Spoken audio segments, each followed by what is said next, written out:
খেয়াল করে দেখেন ম্যাডাম। তোর এত বড় সাহস, তুই আমার হাত ধরিস? তুই মনে হয় আমাকে চিনতে পারিসনি। চল থানায় চল, তাহলে খুব ভালো করে চিনতে পারবি। আরে কি ব্যাপার? আরে আমার ভাইয়াকে কোথায় নিয়ে যাচ্ছেন? কার এত বড় সাহস যে আমার বোনের গায়ে হাত দিয়েছে? ওর ওই হাত আমি ভেঙে গুড়িয়ে দিব। কোথায় সে? ওই তো বাইরে দাঁড়িয়ে আছে। ভয় পেয়ে বাইরে দাঁড়িয়ে আছিস কেন? তুই কি ভেতরে আসবি নাকি আমি বাইরে এসে তোর কানের নিচে দুইটা দিব? স্যার, আপনি এখানে? এক্সকিউজ মি ভাই, আমার গাড়িটা স্টার্ট দিচ্ছে না, একটু দেখবেন? আপু আপনি কাকে কি বলছেন? সে হচ্ছে সরি আপু, আসলে আমি কোনো মেকানিক না, আপনি অন্য কোথাও ট্রাই করুন। এই গাড়ি ঠিক করতে পারবি না তাহলে এখানে দাঁড়িয়ে কেন গাড়ি ঠিক করছিস? আরে কি ব্যাপার? আপনারা তুই তো করি কেন করছেন? তার পরিচয় পেলে আপনার চোখ কপাল উঠে যাবে। তুই কে যে তোকে আবার কৈফিয়ত দিতে হবে? আরে কেই বা হবে, হয়তো ওই মেকানিকের চামচা। আরে ভাই, এটা কোন ধরনের ব্যবহার? ও কেন আমার চামচা হতে যাবে? ও আমার আপন ছোট ভাই। তাহলে তো ভালোই হলো, এক ভাই গিয়ে আমার গাড়ি ঠিক কর আর আরেক ভাই গিয়ে আমার জন্য পানি নিয়ে আয়। দেখুন, আপনারা কিন্তু বেশি বেশি করে ফেলছেন, এটা কিন্তু ঠিক হচ্ছে না।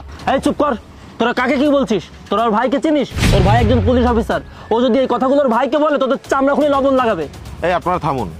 দেখুন ভাই, আপনাদের কোথাও ভুল হচ্ছে। আমি বললাম তো আমি কোনো গাড়ির মেকানিক না, আমি আপনাদের গাড়ি ঠিক করতে পারবো না। প্লিজ আপনারা অন্য কোথাও গিয়ে ট্রাই করুন। আমি যখন বলেছি তোকে গাড়ি ঠিক করতে হবে, তাহলে তোকেই গাড়ি ঠিক করতে হবে। শোন, আমি ছোটবেলা থেকে একটা কথাই শিখেছি, আমি যখন যেটা বলবো তখন ওইটাই হবে। সব কিছু কি আপনাদের গায়ের জোরে হবে নাকি?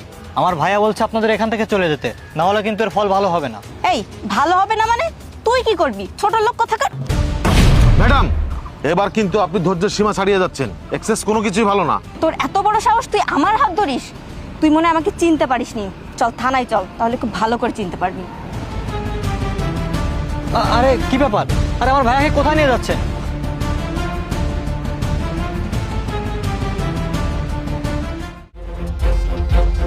ভাইয়া, আরে বোন, কি হয়েছে? তোর মন খারাপ কেন? ভাইয়া, একটা ছেলে রাস্তায় আমাকে অনেক অপমান করেছে, এমনকি আমার গায়ে পর্যন্ত হাত তুলেছে।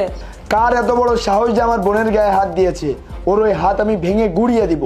কোথায় সে? ওই তো বাইরে দাঁড়িয়ে আছে। কিরে, ভয় পেয়ে বাইরে দাঁড়িয়ে আছিস কেন? ভেতরে আয়, এসে দেখ তোর জম এখানে। ভয় পেয়ে বাইরে দাঁড়িয়ে আছিস কেন? তুই কি ভেতরে আসবি নাকি আমি বাইরে এসে তোর কানের নিচে দুইটা দিব?